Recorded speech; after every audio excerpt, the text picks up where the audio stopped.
Good morning, and from New York, uh, Bruce Howett is going to be talking to us. Now, I've talked to him before about his quest to help to end the reading wars, and his quest has taken a new turn here. So, Bruce is going to be making a presentation to the New York Literacy Association. And the name of that presentation is From Reading Instruction to Language Literacy Development. And this is a whole new way of looking at the whole issue of uh, uh, reading instruction and how things should be going. It's some major shifts are afoot. Seidenberg's rocking the SOR world with some of his pronouncements.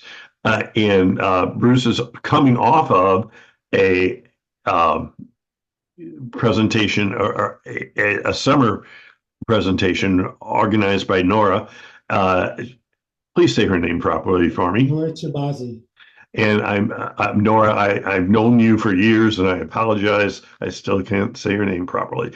So, is that a reading development problem? Okay. So, but Nora had an amazing conference this summer, and will I'm sure Bruce will be giving us some background about that as well. So, having said all that, I'm going to start by just asking you to give me your background, just a highlight of your background. And then we're going to move into several talking points about the meaning in the parts of language and about Seidenberg and Susan Gray, and then about what folks are finding these days with their basals and what kind of things we might do to make things work like that. And finally, a little bit about your blog and webpage. So that's what's coming up. But what's coming up immediately is Margarita's going to be quiet and let Bruce tell us a little bit about his background. So, Bruce, take it away. Yeah, I'll keep this brief. I clearly had reading, spelling, and sentence writing issues all through college and post college. I did very well in every other area, meaning science and social studies, especially science really interested me. I went to 4 colleges in 5 years to get a bachelor's in biology and eventually went to work at Cornell University in biological research. I worked with a chair professor, and we worked on how cells create energy, which is every cell in your body has this process in it. But I was very fascinated to learn how science really works at that level. And at the time, one of the students there challenged this professor's major finding, which people thought would earn him a Nobel Prize. And the professor discounted it.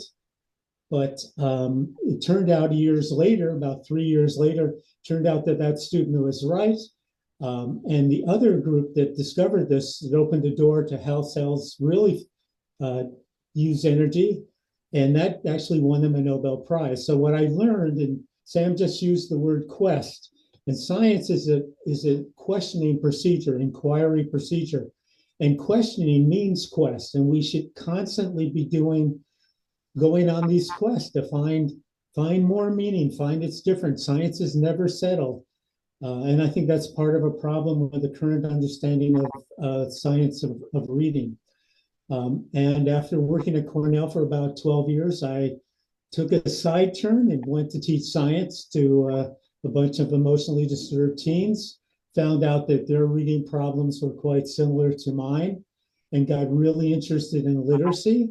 I started working with speech pathologists to develop different reading approaches, and that's over 20 years ago. And when I retired about 10 years ago, I decided I wanted to start over and say, okay, if we started today, what would reading instruction look like if we got away from a lot of the traditions that weren't helping kids? We still have problems with a lot of kids struggling to read. And I tried to work backwards from what we know now to develop materials that would really help kids. And we'll talk more about what we're doing, but I have a program called Sparking the Reading Shift. And my website is readingshift.com. And we're really trying to get to hone in on what are the aspects of spoken language that are really important to written language. And that's where we're going to talk more about today with Sam. Okay, well, that's a perfect segue into, I've already kind of outlined what the multi-part questions are going to be, but let's start with what I think is the most important one, and that's the parts of languages and how they create a path to meaning. So what are those parts of languages and how do they create a path to meaning? Yes, what I've learned a lot, especially from Jan Wasowick, and we'll talk more about Susan Gray more recently, and Pete Bowers we'll talk about a little, is that spoken language has five major components, and four of those are very important to literacy. And in fact, if you have these four parts, which is phonemic awareness, morphological awareness, uh, semantic awareness, which is awareness of that words have meaning, and then syntactic awareness, words don't have meaning until they're actually in sentences. So we want to get to the sentence piece, but that sounds, meaningful parts of words, whole words, and words and phrases and sentences. That is what spoken language is about. And if you have those four parts together, even as a 5 or a 6-year-old, and related vocabulary development, you're going to have a pretty easy chance of learning to read early and then going on to learn the more complex parts of literacy, fluency, vocabulary development, sentence construction, learning how to write and how to spell with a much easier way. So, but if we focus on these four parts and throw in orthography, which is the spelling system, and our spelling system, as we were just talking, Sam, is a much better reflection on how meaning is conveyed through written words than it is through pronunciation in English, because we know English has a fairly opaque spelling to sound piece that we try to teach through phonics, and phonics only is missing a lot of these parts, but it's a very, very good way of relating meaning, how morphological parts are represented in written words, and semantics, how whole words are represented. So the shift right now among researchers and practitioners is looking how we can create this meaningful parts path to meaning, and understand that our written system is, phonics represents it pretty poorly, but we can do a much better job if we take these four parts of speech and combine it with written words. Okay, let's get into the nuts and bolts of what's going on now. And I love the way you're talking about, I love the way meaning is a central part of what you're talking about. But now there's been, uh, you actually said Seidenberg kind of rocked the SOR world lately with what he said at Nora's conference this summer. And I'd like you to explain a little bit about your take on what he said. And then Susan Gray, who is a major researcher, and you're reporting that she is on a very different path than some, in a very innovative path on how to do it. So, what's rocking this SOR world at the moment, and what does Susan's Gray work have as an implication for what's going on? Yeah. Mark Seidenberg has been saying what he's been saying recently for a long time. And recently, Jan Wasowick, who runs Spell Talk, EA, what do you call them? Email blast every day, has really quoted some famous researchers, Janine Herron, who's done a lot of very good research on the role of phonemic awareness in phonics, and Mark has said in a way that didn't really make sense to a lot of people, that we should stop focusing so much on isolated production of sounds. that phonemes actually don't exist in isolation. So if I say bat, at, that's an artifact. That's not really, when you say bat, it's really not there. And what's important is that artifact, teaching kids individual sounds, is an important part for some people. Other kids develop phonemic awareness without ever being taught, just by learning how to speak, how all these phonemes go together. And that's one of the early tasks of phonemic awareness when you're 1 and 2 and learning how to speak. But Mark is saying that we're overdoing these individual parts. And one of his original pieces of research, going back, I would say maybe to the 80s, is a reading triangle with the letters, sounds, and meaning all coming together at one time instead of being taught in isolation. And his most important research is in statistical learning, and that we are able to pick up natural reoccurring patterns throughout nature. Actually, it's part of evolution, but specifically with words, written words, spoken words. And if we see a regular reoccurring pattern, and this is how kids who are 5 or 6 learned how to read mostly, we're going to commit that pattern to memory, and we're going to recognize that pattern when we see it in an unfamiliar word. And so we don't need a ton of phonics, as much as a lot of kids are getting taught. And what Mark uses in this Accelerate Literacy conference this summer that I was able to participate in as well, he uses the example of a rocket ship. And what we really want to do with explicit instruction is get the kids to escape velocity, which is maybe 2,500 miles, I don't know exactly, outside the gravitational pull of Earth. We want them to get liftoff, but we don't want to use explicit instruction beyond escape velocity, the 200,000 miles or whatever, to the moon. It should be this initial liftoff phase. It sometimes needs to be very powerful. And this is really rocking the world. I wish he would say we should only use things like Orton Gillingham and systematic phonics. Wilson, they've been proven over and over to be only of a minimal to moderate effectiveness in doing this. And I had the opportunity to talk to Susan Gray about my intervention called Sparking the Reading Shift, which uses more of these 4 parts. And Dr. Gray did her work with Linnea Airy, who's one of the top 5 leading researchers in the world, whose principles of orthographic mapping explain how these little kids and how we can read without having to decode. Sometimes, Dr. Airy said, we need to go through these early phases. And the second phase includes learning letters and sounds. Third phase starts to put in morphology. And before we're able to commit a word to memory and pull it out of memory when we see it as a reading, which is what Sam and I do, and hopefully we all do, we need to combine the phonemic, the orthographic, and the morphological into memory. And when we pull a word, the meaningful word out of memory, how to pronounce that meaningful word, we need to first get it in there. And what Seidenberg is saying, what Airy is saying, is we need to see these regular patterns. We need to do this implicitly, and only phonics is going to be this initial stage. And what Dr. Gray did for me, she took all my material, she looked it over. I thought it was fantastic. I got a great response when I did the Accelerate Literacy piece, and she tore it apart.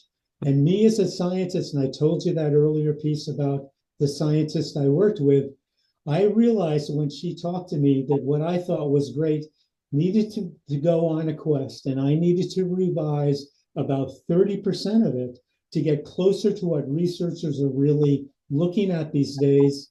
And she just had come back from the Society for Scientific Studies of Research, SSR, it's easier to say that way. And this is what they're researching. They're not researching phonics. They're not researching, is phonics better than balanced literacy? they're looking at how we can combine language and literacy to get kids really moving very quickly. So they can do what I say is teachers have better things to do than to teach reading skills to kids to get them. They have much better things to do than teach reading. We need to teach them literacy and continue literacy development, which continues even into adulthood. Um, so a lot of exciting things are coming down the road. Sam and I have been having conversations. He's having a lot of conversations. We need to move away from this idea that we can do explicit instruction and that will get some of that language development going on. And sometimes it does, but there are much better and easier ways of doing it. Okay, well, I'm going to throw a little personal note in here. I've been contacted a number of times, actually in the last week or two, from people like what, trying to select a basal that's going to work for them. And right now, the choices are not as good as they might be, and what to do about that. And my personal advice, based on what I'm hearing from what you're saying, Seidenberg saying, and others, is on the one hand, make sure you've got that really strong, direct, explicit instruction, most especially in your first grade program. Make sure that's in place. Um, and then get ready to gradually release, starting with grade 2 is what I'm saying. I'm not saying Seidenberg saying that, but I'm saying starting with grade 2, then you need to start getting more into what Seidenberg has called, and help me out here, the statistical or the learning implicit. For me personally, I actually tie in the idea of using uh, inductive instruction, indirect instruction. I don't want to put words in Seidenberg's mouth, so he's calling it statistical or implicit, and that's what's missing. What's happening is that we're getting, and I just had a conversation with with the principal this week about this. That as she looked at things, you've got way too much time spent on phonics at those older grades when the time should be being spent on making that transition into that implicit learning. We talked about Heidi Mesmer's and some of the things that she's had to say that might feed into that. I'll stand corrected, but I believe Heidi said that you really don't need um, the oh my goodness, the We're talking about decodable books. decodable books. Thank you. Senior moment there. Oh dear. We all have them. So you don't really need decodable books past first grade, or past the very early years. That you can make the shift back in, and so there's just all kinds of issues there. So that's the kind of thing I'm saying to my principals I'm talking to and to teachers I'm talking to. So what do you think that you and Jan and Marnie and Nora and others might say to principals and others running into that problem of there being of there being way too much time spent on things that don't matter, especially in the grades 2 and above? Take it away. Yeah, that's a big one. Well, first of all, even Timothy not Seidenberg, Shanahan has called phonics instruction incremental, and this weekend he released a thing about, he sends out a newsletter also every week. Someone said Orton Gillingham is the gold standard. He said it's not, and I quote when my part about Jan's piece, her newsletter in Spell Talk, I quote Elizabeth Stevens, and I'm blanking on her other name, and I know her better. I'll think of it in a second. But they wrote a meta-analysis so we can all have senior moments at the moment, about Orton Gillingham. And with Sharon Vaughn, who's a major researcher, and they found that there's not enough data to say that we should use Orton Gillingham. So, Shanahan says it's only incremental. It only lasts maybe in the second grade. Other people are saying that the benefits of phonics instruction falls off rapidly after second grade, and I think that's true. So what can we do instead? And there are a lot of variations on what is called speech to print. Some are very much still looking at phonics, and others, like I think Jan and what Nora do, are actually very different. And I think they agree with me. But what we're looking at is starting with spoken language, starting with a phonemic, but getting very quickly into what that word is when you write it. So there's a very close connection between spelling, and that brings you into morphology. In Jan's piece, I think very strongly, and I'm trying to really boost that piece very highly. Great sentence. And that's what Dr. Gray was helping me with the other day. But what Marnie Ginsberg does with young kids with Reading Simplified is she can get these kids through this phonics liftoff stage to escape velocity in an incredibly quick way by doing a very simplified approach, a very active approach to teaching the letter sound correspondence, the letter sound meaning piece. And that's what Nora does it very quickly. Let's look at individual words. What does a spoken word? What's that spoken word? How do we break the phoneme sound into it?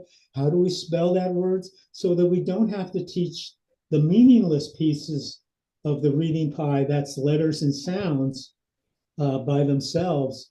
And that's what Seidensberg is also saying. We have to start with meaning from the beginning. The hardest thing for a kid to learn is something, or even for an adult, is something that doesn't have meaning. So skip all this teaching, 44 sounds, 26 letters, 65, 75, 85 graphemes. Show them how it works in words. There's fine to do a little phonemic awareness in that, and everybody does, but get to a meaningful word very quickly. So I would encourage people to look at Jan Wasowitz's piece, which is Spell Links. Nora Shabasi's is EBLI, Evidence-Based Literacy Instruction. And Marnie's is Reading Simplified.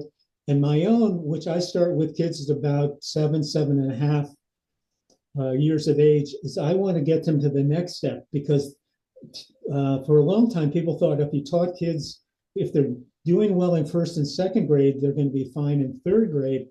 And that's not true at all. The biggest step as far as language and literacy happens in third grade, when multisyllabic, or more accurately, polymorphemic words come to the front. They're going to have 3 to 7 of those words per 100 are going to be unfamiliar words. And I also say, look at Freddie Hebert. So Frida Hebert's work, teaching words and how they work. She's great as far as the link between literacy, vocabularies. There should be no instruction in reading that doesn't include vocabulary development, because that's incredible piece. So look at these other ways of doing it, and understand that we need to get kids through this third grade hurdle, because they're going to see 150,000 unfamiliar words as they go through to middle school to high school. And they need word-solving strategies to be able to do that. Partially decoding, understanding how words are composed of morphological units. Those are the statistical regularities that we see in words. And context, which we were talking about. Ultimately, the test is how a word functions in a sentence and how those sentences function in context, in words. You can't use context initially to decode a word, very hard. You can check whether you decoded a word right by using the context, but in the long run, context and vocabulary are going to be the way to go. So I think this is the way reading instruction going. That's why I'm saying let's move from reading instruction to language literacy development. A lot of things Sam, you've had a lot of people on your podcast recently that I think what they're really doing with the songs, with the singing, with a lot of what Tim Brzezinski doing, they're developing language literacy pieces far beyond just teaching reading.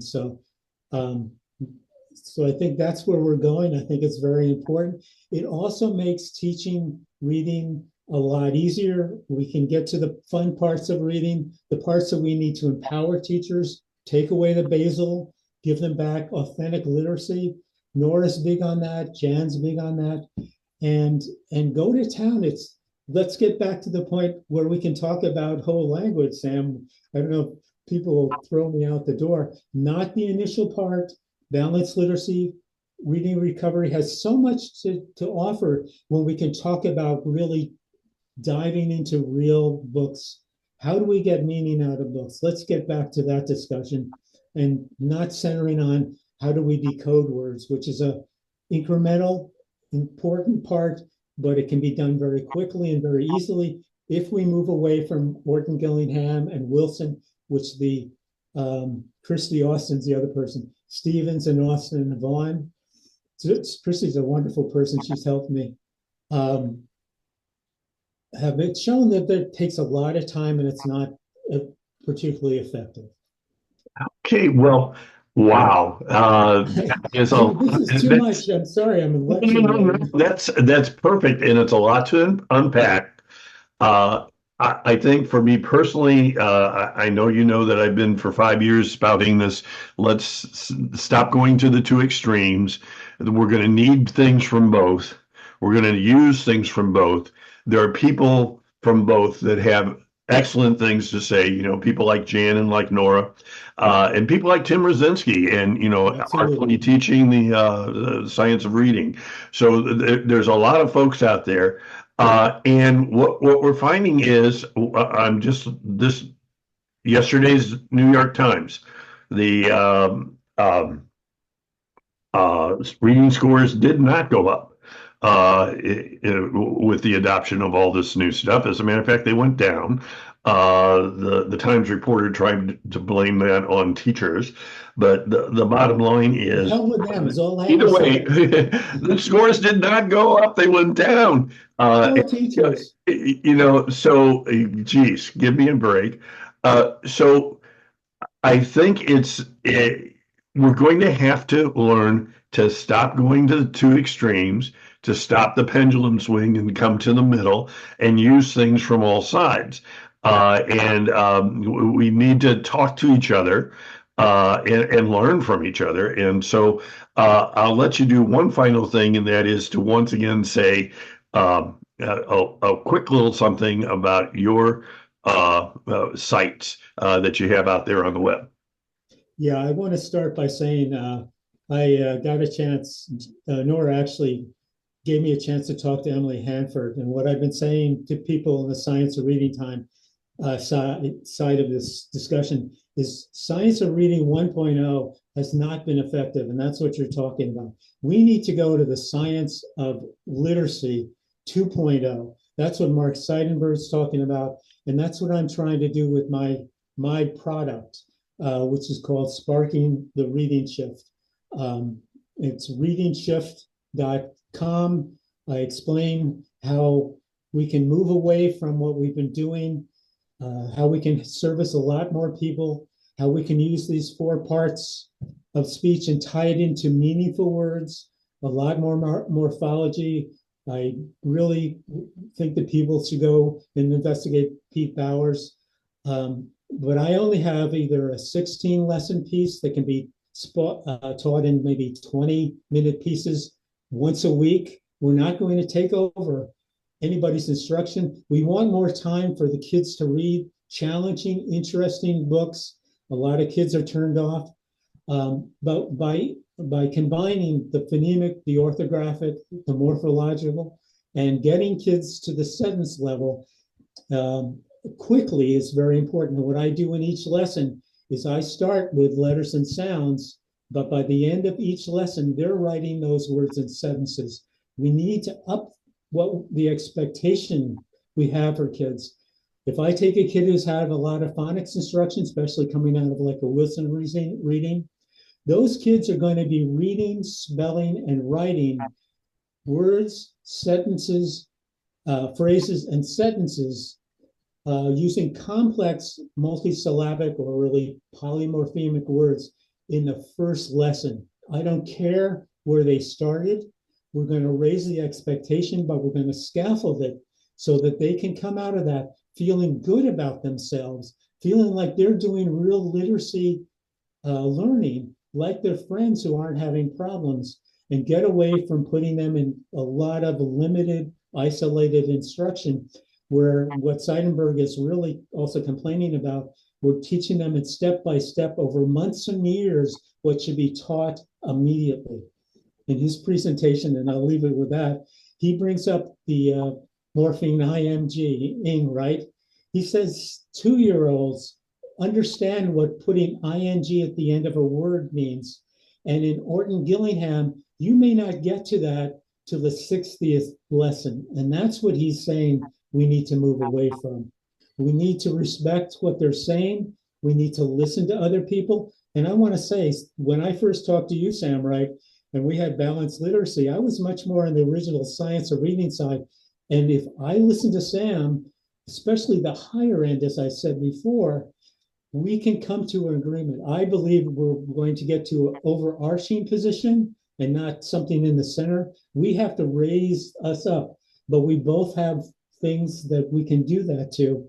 And he loves reading. I love reading. We love kids. It's been too hard. Too many kids are fleeing schools. Chronic absenteeism is an issue. Teachers are leaving the field. I had a heartbreaking experience the other day with a teacher I've known for a long time. She's leaving the field. She knows so much. We need to raise this whole field thing up. And the researchers are pointing the way, and we can get there very quickly if we just understand there are better ways of doing it and stop the fighting. So I want to say thank you, Sam, for giving me the second opportunity. And we'll have more discussions with Nora and other people very, very soon. Thank you very much. Okay, well, thank you so much. And I think I'll end on the little note. There's really two ways to go at things. One are teacher-proof curriculum that are highly scripted and give teachers no leeway whatsoever. And then there's teacher empowering curriculum.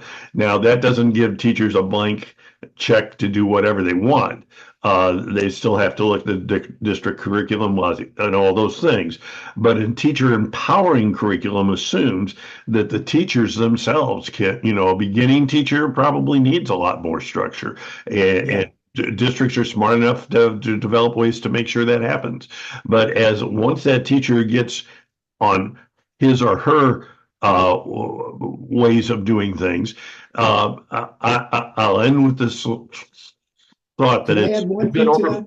What? Can I add one thing to that? Uh, I want to add one thing. okay, sure. Okay, very quickly. I had lunch the other day. I'm in Ithaca, New York, and I retired from Ithaca City Schools. I went out to lunch with some friends who are also retired teachers.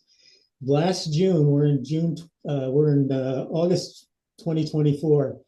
They said that 43% of the teachers in Ithaca City Schools either finished their first year or their second year of instruction. And what I want to do with my materials, and what I'm sure Jan and Nora and Marnie want to do, is be able to hand these brand new teachers materials so they can be successful with kids that first year, and then they can move on and do the funner things about instruction. But we're seeing a real issue with a lot of teachers coming in. We're setting them up for failure instead of setting them up for success. Okay, and once again, we're in. I'll end with this thought. It's been over 50 years since the first grade studies found out that teachers overall make more difference than any particular problem. Absolutely. Good Yeah. teachers get results. Good teachers make programs work. Absolutely. And I think if districts start getting to that psychology, we're not going to give them a blank check to do whatever they willy-nilly want to do. There is a district curriculum, there are district objectives and all the rest. Absolutely. But on the other hand, we are going to empower them to empower them to tinker with it, empower them to do what works best for them and the kids in that setting. And a teacher empowered curriculum is what I'm becoming a very, very strong advocate of. I hope that you and Jan and Nora and others will join me in saying that we need that. I So think so. that's my final thought there. And this has been amazing. Thank you very much. And uh, I think we've reached that point where that always happens in a Bomberito interview. It's a little silliness. We have to do a smiling Yes. Zoom wave goodbye. So let's say goodbye. Thank you very much, Sam. Well, Bye-bye. thank you. This was amazing.